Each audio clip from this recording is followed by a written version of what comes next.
ময়মনসিংহের বন্ধু হাফেজ নাজমুস সাকিব। এসো কোরআনের আমিনায়, এসো শান্তির মোহনায়। আসসালামু আলাইকুম ওয়া রাহমাতুল্লাহ। ওয়া আলাইকুম আসসালাম ওয়া রাহমাতুল্লাহি ওয়া বারাকাতুহু। আউযু বিল্লাহি মিনাশ শাইতানির রাজীম। وَإِذَا تُتْلَى عَلَيْهِمْ آيَاتُنَا بَيِّنَاتٍ أعوذ بالله من الشيطان الرجيم. بسم الله الرحمن الرحيم. وإذا تتلى عليهم آياتنا بينات قالوا قد سمعنا لو نشاء لقلنا مثل هذا إن هذا إلا أساطير الأولين. وإذا تتلى عليهم آياتنا بينات قال الذين لا يرجون لقاءنا ائت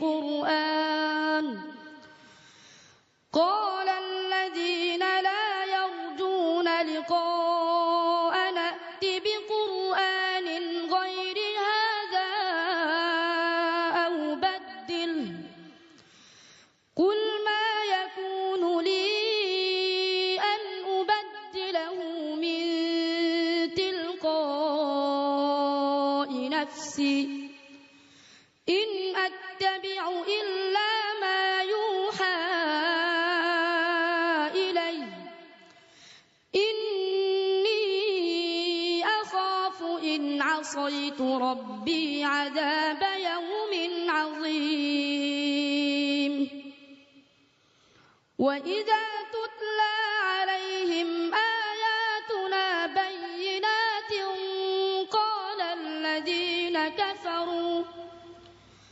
قال الذين كفروا للذين آمنوا أي الفريقين خير مقاما وأحسن نديا. وإذا تتلى عليهم آياتنا بينات تعرف في وجوه الذين كفروا المنكر يكادون يسقون بالذين يتلون عليهم آياتنا قل أفأنبئكم بشر من ذلكم النار وعدها الله الذين كفروا وبئس المصير. وإذا تتلى عليهم آياتنا بينات قالوا ما هذا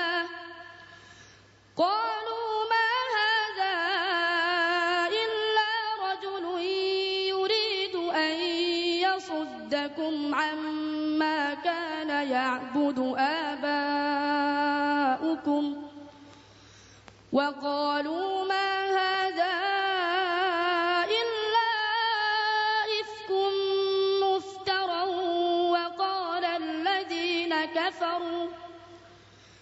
وقال الذين كفروا للحق لما جاءهم إن هذا إلا سحر مبين. حسبك. صدق الله العظيم. ما شاء الله. মাশাআল্লাহ, আলহামদুলিল্লাহ। ভাইয়া খুব চমৎকার তিলাওয়াত শুনলাম। দর্শক, আমার মনে হচ্ছিল একজন মানুষ পথহারা মুসাফির, তার শেষ সম্বলটুকু হারিয়ে ফেলেছে, পথের দিশা পাচ্ছে না। এমতো অবস্থায় কেউ যেন তাকে পথের দিশা দিয়ে তার জীবনটাকে ফেরত দিল। এমন কোরআনে কারিমের তিলাওয়াত আমাদের ভাইটি শোনালো যে আমরা যেন পথহারা মুসাফির হয়ে যেই পথ খুঁজছিলাম সেই পথ যেন ফিরে পেয়েছি। সুবহানাল্লাহি ওয়া বিহামদি। আসছি আমরা আমাদের সম্মানিত বিচারক মণ্ডলী আপনাদের কাছে। প্রথমেই জনাব আবু ইউসুফ। আসলে মানে আমার ধারণার বাইরে আজকের এই পর্বে যদিও আপনি বলে দিয়েছেন দর্শকদেরকে অত্যন্ত জটিল, এরপরে আজকের যে তেলাওয়াত সে উপহার দিয়েছে, আমি মুগ্ধ। আমি এত মুগ্ধ যে আমি ভাষায় প্রকাশ করতে পারবো না। যে এই ছেলে দিন যতই যাচ্ছে যে তেলাওয়াতের মান এবং তেলাওয়াতের যে স্বাদ, কোরআনুল কারীম তেলাওয়াতের যে আসল মজাটা আমি তার কাছ থেকে পাচ্ছি। ধন্যবাদ তার জন্য। অনেক ধন্যবাদ। আসছি শায়েখ আব্দুল্লাহ আপনার কাছে।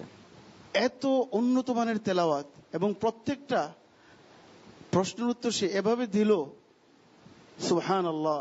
এটা আমি আমার ভাষা নেই, আমি শুধু তার জন্য দোয়া করি আল্লাহ যেন তাহলে কবুল করেন। আমিন। চলে যাচ্ছি আরেক বিচারক জনাব হাফেজ মাওলানা কারি জহিরুল ইসলাম আপনার কাছে। সবচেয়ে বড় পাওয়া, সবচেয়ে বড় জিনিসটা এমন আজকে পেয়েছি যে এত বড় মাপের একটি তেলাওয়াত সে দিয়েছে, মাশাআল্লাহ, আলহামদুলিল্লাহ। এবার আসছি আমাদের ওস্তাদ জনাব হাফেজ আব্দুল হক আপনার কাছে। জি আলহামদুলিল্লাহ। নাজমুস সাকিব আজকে যেভাবে আমাদেরকে তেলাওয়াত করে শুনেছেন, আলহামদুলিল্লাহ। আমার মনে হয় প্রিয় দর্শক যারা এই তেলাওয়াত শুনছেন প্রত্যেকের আত্মাকে ঠান্ডা করে দিস। আলহামদুলিল্লাহ, আল্লাহ শুকরিয়া আদায় করছি। আমরা সবাই তার জন্য দোয়া করি আল্লাহ তাআলা যেন তাকে দিন আরো তারাক্কি দান করেন, সে যেন উচ্চ শিখরে পৌঁছতে পারে, এই দোয়া করবো ইনশাআল্লাহ। অনেক ধন্যবাদ। এবার আসছি মোহতারাম মাওলানা মহিউদ্দিন আপনার কাছে। আলহামদুলিল্লাহ, সুললিত কণ্ঠে তেলাওয়াত শুনে আমি আমার নিজের অনেক কিছুর অভাব বোধ করছি। আল্লাহ পাক যাতে আমাদের সকলের অভাব এই তেলাওয়াত শুনে পূরণ করার তৌফিক দান করেন, আমিন। আমাদের প্রবীণ ব্যক্তিত্ব মোহতারাম মাওলানা আবুল কাসেম আপনার কাছে আসছি। আপনার কেমন লাগলো এই তিলাওয়াত শুনে? মাশাআল্লাহ, আলহামদুলিল্লাহ। আজকে যে পবিত্র কোরআন, যার মুখে এত সুন্দর বাণী আজকে আমরা শুনতে পেলাম, আমার দিকে মনে হচ্ছিল যেন এই মাত্র কোরআন নাজিল হচ্ছিল।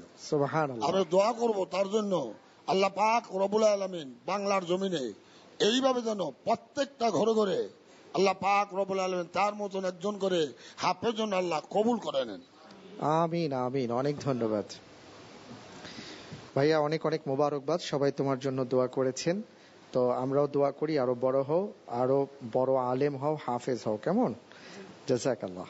এসো কোরআনের আঙিনায়, এসো শান্তির মোহনায়। আলহামদুলিল্লাহ। প্রিয় দর্শক, সেরা 8-এর হযরত ওসামা রাদিয়াল্লাহু আনহু গ্রুপের প্রথম বন্ধু নাজমুস সাকিবের অত্যন্ত চমৎকার কোরআনে কারীমের তিলাওয়াত আমরা শুনলাম। আপনারা দেখছেন পিএইচপি ইস্পাত কোরআনের আলো প্রতিভার সন্ধানে 2013, powered by Citycell, co-sponsored by Infinity Megamall, centre for যাকাত ম্যানেজমেন্ট, পিএসবি ফাউন্ডেশন। সময় হয়েছে বিরতিতে যাবার, ফিরে আসছি একটু পর, আমাদের সাথেই থাকুন। পিএইচপি কোরআনের আলো, পিএইচপি কোরআনের আলো।